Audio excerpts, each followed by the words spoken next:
هر فکری توی مغزت به یه بلندگو وصله و اطرافیانت اونو با صدای بلند میشنون. اگه اینو یادت بمونه سعی میکنی همیشه مثبت فکر کنی و اون باورهای منفی که همیشه راجع به خودت داشتی هم کم کم از بین میرن. بذارید یه رازو براتون بگم. تغییر باورهای منفی کلید باز کردن درهای موفقیته. به این ویدیو از دوپامین خوش اومدید. این ویدیو دومین قسمت از سری 3 قسمتی ماست. تو قسمت اول یاد گرفتیم که باورهای محدود کننده چطوری به طور ناخودآگاه تو رو قفل میکنن و چطور میتونی اونها رو شناسایی کنی. اگه هنوز قسمت اول رو ندیدی پیشنهاد میکنم قبل از ادامه برگردی و اون ویدیو رو ببینی تا بتونی بهتر مسیر تغییر رو درک کنی. ویدیو رو همینجا باز کن و وارد دیسکریپشن ویدیو شو. لینک قسمت اول رو میتونی اونجا پیدا بکنی، تماشاش کن و برگرد ادامه این ویدیو رو تماشا کن. اما امروز وقتشه که وارد مرحله بعد بشیم. مرحله تغییر و جایگزینی این باورهای منفی با افکار مثبت و قدرتمند. در ادامه با هم میریم سراغ تکنیک‌های عملی که کمک میکنن این تغییر رو تو ذهنت ایجاد بکنی. بدون حرفای اضافی بیایید با هم دیگه شروع کنیم. خیلی وقتها باورهای منفی که توی ذهنمون را میندازیم مثل سایه‌های تاریکی میمونن که هر لحظه سعی میکنن ما رو از روشنایی دور نگه دارن. حالا فکر بکن اگه بتونی این سایه ها رو با نور روشنایی امید عوض بکنی چقدر زندگی میتونه متفاوت بشه. اینا شعار نیست بچه‌ها، همشون راهکار داره و اولین قدم اینه که هر کدوم از این افکار منفی رو بشناسی و بعد به اونها یک پاسخ مثبت و سازنده بدی. بیایید یه تمرین عملی انجام بدیم.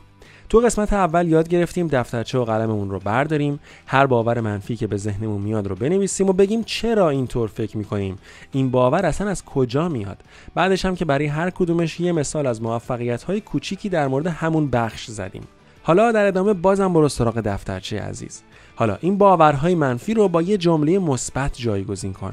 مثلا اگه گفتی من نمیتونم یه داستان کوتاه خوب بنویسم، بگو من هر روز با یه پاراگراف کوتاه به داستان جذابم میرسم.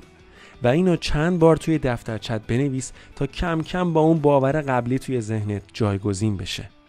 تمرین بعدی یه تکنیک بسیار ساده و موثره. روش تغییر زاویه دید. این روش رو امتحان کن. هر بار که یه فکر منفی به ذهنت رسید سعی کن از یه زاویه جدید به موضوع نگاه کنی. مثلا اگه به خودت میگی من نمیتونم، یه لحظه صبر کن و به جاش به خاطرات موفقیت‌های کوچیکت فکر کن.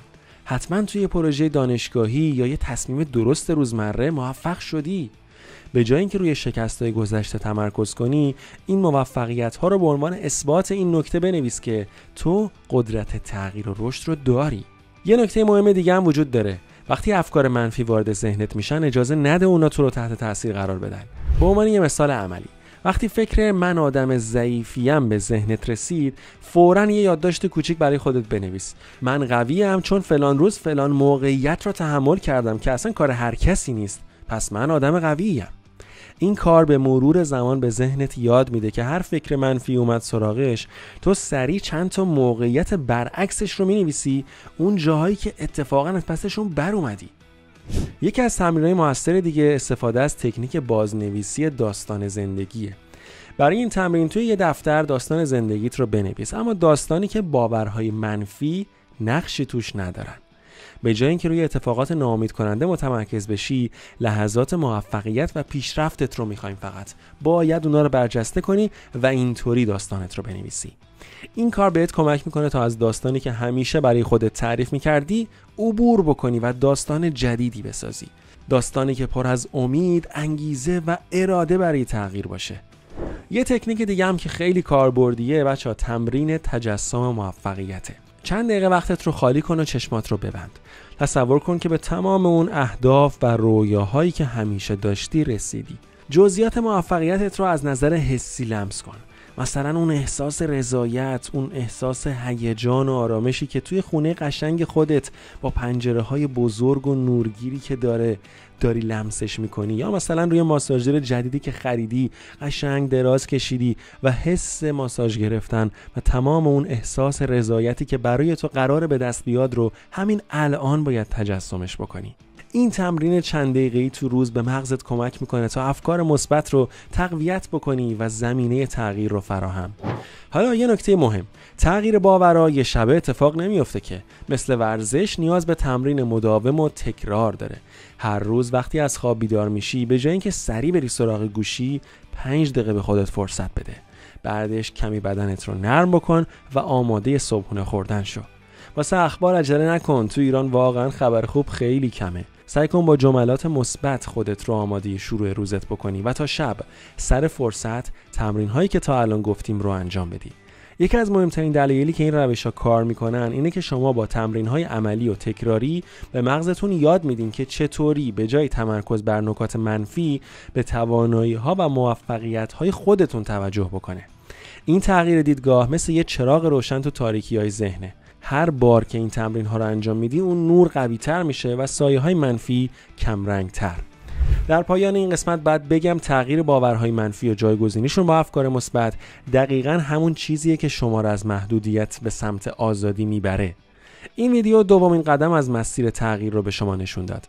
تو قسمت بعدی که قسمت سوم و پایانی این سریه دقیقاً میفهمی چطور این تغییرات رو به یه برنامه عملی و کاربردی تبدیل کنی و زندگیت رو به سطح بعدی برسونی. پس لطفاً منتظر قسمت سوم از این سری ویدیوها باشید و لطفاً اگه کانال دوپامین رو سابسکرایب ندارید حتما سابسکرایبش بکنید تا هیچ کدوم از مطالبی که ما منتشر می‌کنیم رو از دست ندین. منتظر شنیدن داستان‌های موفقیت‌های کوچیکتون هستیم. نظراتتون رو با ما به اشتراک بذارید، چون هر داستان، واقعاً هر تجربه به نظر ما میتونه الهام بخش دیگران باشه. اینجوری ما همه با هم از تجربیات همدیگه یاد می‌گیریم و با هم رشد می‌کنیم. یادت باشه که تو تنها نیستی. هر کسی توی مسیر تغییر با چالش‌هایی روبرو میشه. اما نکته اینه که با تلاش و تمرین مداوم میشه از محدودیت‌ها عبور کرد. امروز با این تمرین‌ها تو اولین قدم رو برداشتی. فردا تو میتونی قدم‌های بزرگتری برداری. ویدیوهای بعدی رو حتما تماشا کنید و مسیر درست و اصولی رو با هم دیگه پیش میریم. مرسی که تا آخر ویدیو رو تماشا کردین. مراقب خودتون باشید و فعلا خدا نگهدار.